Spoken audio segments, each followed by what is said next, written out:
Assalamualaikum dan salam sejahtera. Bersama saya Amirul Shazli bin Muhammad Rosli. Dan saya Nur Syakirin binti Muhammad Zulkifli. Anda bersama kami dalam Berita Siswa edisi khas yang membawa laporan tumpuan mengenai isu semasa dalam kalangan pelajar.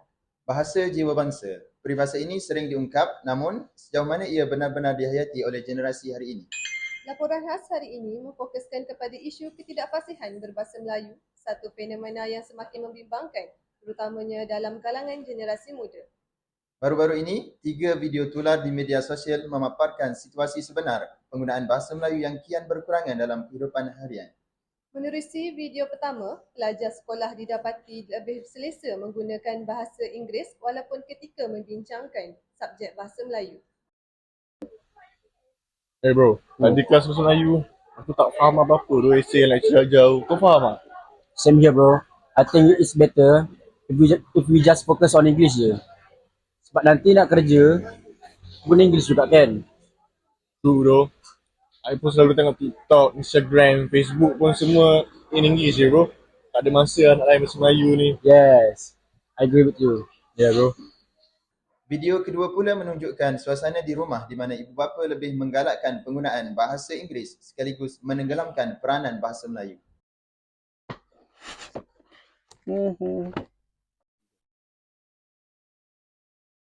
Mak, nak ni boleh tak?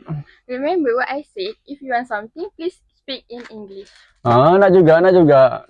Jadi, cakap sikit dengan Syukri ni. Syukri, no. Everything must be in English. English is important for us, okay? Speak English. Mami, can I want this? Ya Syukri, you can. Yeah, thank you Mami. Manakala dalam video ketiga, pelajar universiti secara terbuka mempertikaikan kepentingan bahasa Melayu dalam bidang pendidikan dan kerjaya masa hadapan.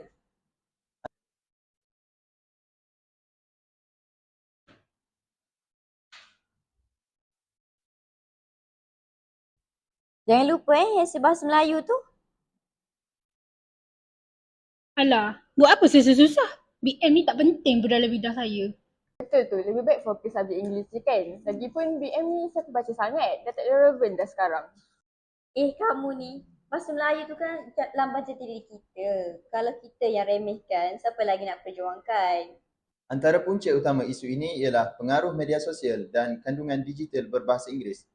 Remaja kini lebih terdedah kepada bahan hiburan dan maklumat dalam bahasa Inggeris. Akibatnya, penggunaan bahasa Melayu semakin terbatas dalam interaksi harian mereka. Selain itu, faktor persekitaran keluarga turut memainkan peranan. Ibu bapa yang mengutamakan bahasa Inggeris di rumah tanpa imbangan penggunaan bahasa Melayu menyumbang kepada ketidakfasihan anak-anak dalam bahasa ibunda. Turut dikenal pasti sikap sesetengah pelajar yang memandang rendah kepentingan bahasa Melayu. Mereka lebih mengutamakan bahasa Inggeris atas alasan peluang kerjaya lalu mengabaikan pembelajaran bahasa Melayu secara serius. Akibat daripada punca-punca tersebut, wujud beberapa kesan negatif yang harus diberikan perhatian secara demi kelangsungan bahasa Melayu sebagai bahasa kebangsaan.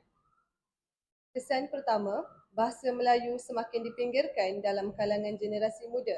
Mereka lebih selesa menggunakan bahasa Inggeris dan hanya menggunakan bahasa Melayu dalam situasi rasmi atau peperiksaan. Ini boleh menjejaskan kedudukan bahasa Melayu di tanah air sendiri. Kesan kedua pula ialah hilangnya jati diri dan identiti kebangsaan. Bahasa adalah cerminan bangsa dan apabila bahasa diabaikan, nilai kebangsaan juga akan terhakis secara perlahan. Generasi muda akan kehilangan rasa bangga terhadap bahasa ibunda. Kesan ketiga pula adalah kelemahan dalam memahami serta menulis teks akademik dan rasmi dalam bahasa Melayu. Ia memberi kesan langsung kepada prestasi pelajar dalam subjek berasaskan bahasa Melayu termasuk kemahiran komunikasi mereka. Bahasa Melayu perlu diperkukuh dan dimartabatkan semula dalam semua lapisan masyarakat. Ia bukan sahaja bahasa rasmi, malah lambang kedaulatan bangsa. Setiap individu mempunyai peranan dalam mempertahankan dan menghidupkan bahasa Melayu. Ia bukan sekadar alat komunikasi tetapi warisan yang perlu dibanggakan. Sekian sahaja laporan khas kami dalam Berita Siswa hari ini. Saya Amirul Shazli bin Muhammad Rosli. Dan saya Nur Syakirin binti Muhammad Zulkifli mengundur diri. Sekian, terima kasih dan salam hormat.